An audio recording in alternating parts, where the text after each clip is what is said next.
dia berharap dan terus berdoa kepada Allah agar kamu menjadi tokoh masyarakat.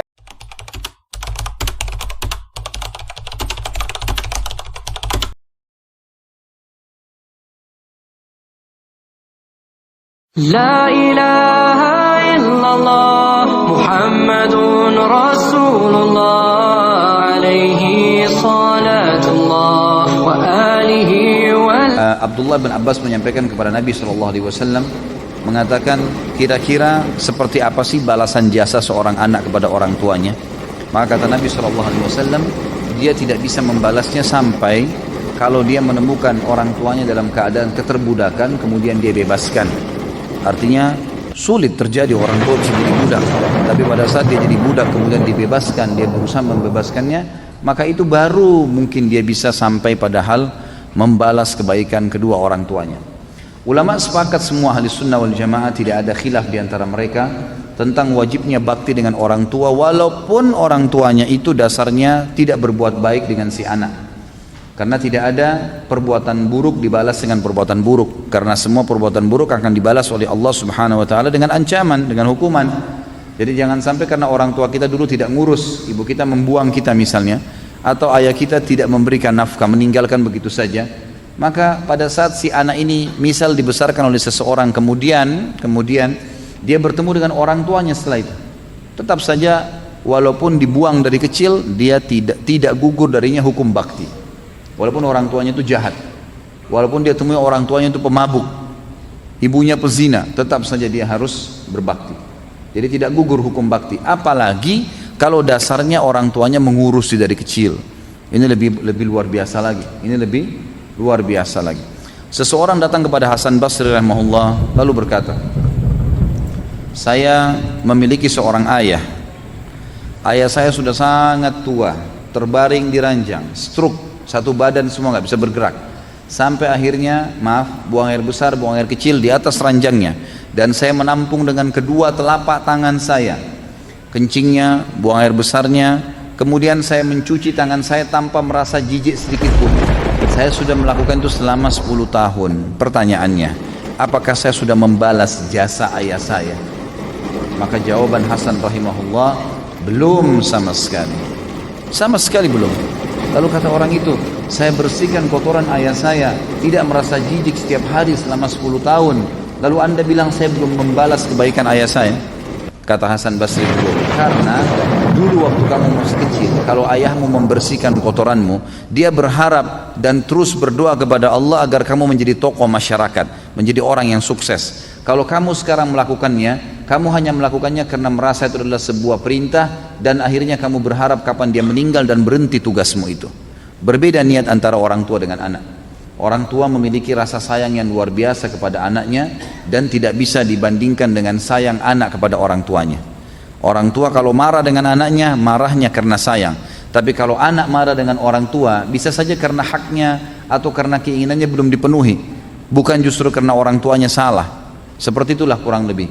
Dan berapa banyak kasus-kasus orang yang menjadikan orang tuanya sebagai pintu surga. Ingat teman-teman sekalian, seorang ulama salaf pernah berkata waktu ayahnya meninggal, ibunya meninggal dunia, maka dia menangis. Seorang alim ulama, lalu ditanya, kenapa anda menangis?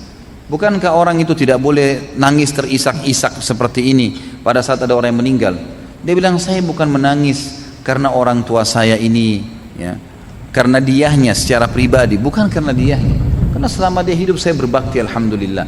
Tapi saya menangis karena dengan matinya ibu saya berarti setengah pintu surga sudah tertutup buat saya. Tinggal ayah saya satu ini, dan ini saya harus jaga, dan ini setengah pintunya.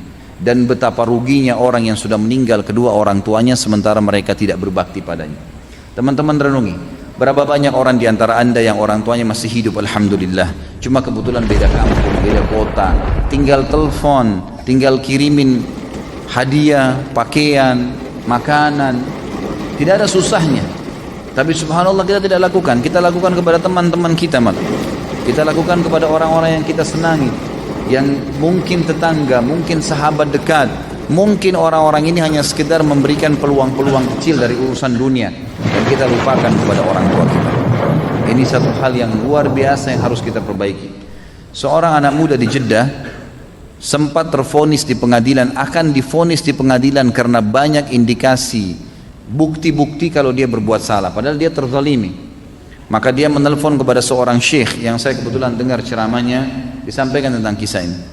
Dia bilang, saya pun telepon syekh dan saya berkata, syekh, saya 1 jam lagi ini akan divonis di penjara 10 tahun. Ini luar biasa dan saya tidak punya bukti. Saya harus lakukan apa nih? Kata syekhnya, kamu masih punya orang tua yang hidup gak? Dia bilang, masih ada ibu saya. Kalau ayah saya sudah meninggal. Dia bilang, sekarang kamu mumpung masih ada waktu 1 jam, keluar dari pengadilan itu, dikasih kesempatan keluar, kemudian cari rumah makan yang terbaik yang kamu lewatin, belikan makanan yang terbaik, bawa ke rumah ibumu dan ajak makan siang ibumu. Kata anak muda itu, syekh, saya sedang akan divonis di penjara, mana ada waktu saya duduk makan dengan ibu saya. Dia bilang, coba lakukan, niatkan murni, tulus karena ingin bakti dengan orang tua. Maka anak muda ini pun melakukannya. Setengah jam kemudian kata syekhnya, dia telepon saya sambil bersyukur kepada Allah, alhamdulillah syekh, jazakallahu khair, semoga Allah balas anda dengan kebaikan. Saya baru ditelepon oleh pengadilan kalau saya tidak jadi divonis dan ternyata ada orang lain ya yang melaporkan orang yang telah menuduh saya ini dengan kejahatan dan banyak buktinya, ternyata terbongkar semua, dia berdusta. Setengah jam saja. Kata syekhnya, kira-kira menurut kamu apa sebabnya? Dia bilang, syekh, demi Allah, semenjak saya masuk ke rumah ibu saya dan saya bawakan makanan, ibu saya sambil menangis gembira karena saya berikan makanan. Kemudian dia bilang, mendoakan saya, nak, semoga urusanmu mudah. Padahal ibu saya nggak tahu masalah saya. Semoga urusan mudah, semoga kau panjang umur, semoga kau begini. Selama setengah jam saya didoain terus sama ibu saya. Dan saya merasa doa ibu saya lah yang membuat akhirnya saya selamat. Kata syekhnya, begitulah orang berbakti dengan orang tua. Jangan disia-siakan teman-teman sekalian. Antum ini di Jakarta banyak perantau. Luar biasa, begitu sudah mulai punya penghasilan, mulai punya motor, mulai punya mobil, yang dipikirin hanya istrinya atau perempuan mungkin akhwat hanya memikirkan suaminya, orang tuanya di kampung dilupain. Oh gampang, orang tua saya kan tidak pernah nuntut apa-apa. Emang orang tua nggak bakal nuntut. Orang tua yang baik itu tidak akan pernah mau nuntut, walaupun mungkin mereka nggak punya makanan di kampung sana, mereka nggak bakal telepon anaknya, nggak mau susahin. Tapi kitanya harus bisa pengertian. Ada syekh juga, seorang syekh di Jeddah, ini mungkin saya pernah ceritakan kisahnya, saya reviewkan kembali.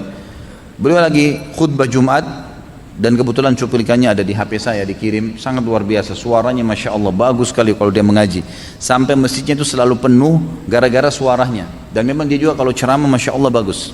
Banyak cuplikan ceramah dia, diantaranya dia cerita, dia bilang, saya lagi sholat, kemudian di rakaat kedua Jumat tiba-tiba ada keributan di tengah-tengah saf di masjid. Habis selesai salam saya lalu tanya, ada apa? Pakai mic. Mereka mengatakan, syekh, ada satu orang tadi jatuh di sujud di rakaat kedua, di sujud pertama di rakaat kedua. Kata syekhnya, baik, berikan dia nafas, jangan didesak, dan bawa ke rumah sakit terdekat cepat. Lalu kemudian orang-orang pun membawa ke rumah sakit. Lalu dokter mengatakan orang ini sudah meninggal kurang lebih ya setengah jam yang lalu, tepatnya pada saat dia lagi sujud tadi. Maka syekh ini mengatakan, saya pun kagum, orang ini mati di hari Jumat lagi sujud, gitu kan? Mati hari Jumat ini ada hadis sahih menjelaskan kalau dia akan selamat dari fitnah kubur, gitu kan? Gak ditanya lagi oleh malaikat siapa Tuhanmu, siapa nabimu, apa kita pun gak ada fitnah kubur. Dan juga dia meninggal dalam keadaan sujud, orang tahu ini adalah husnul khatimah, kebaikan insya Allah, gitu kan? Maka syekh ini mengatakan, saya tanya adiknya yang datang jemput jenazah kakaknya, dia bilang, ini kakak kamu datang khusus ke masjid saya karena mau ikut sholat dengan saya, dan saya merasa saya juga harus menghormati dia, izinkan saya memandikan, kata syekh.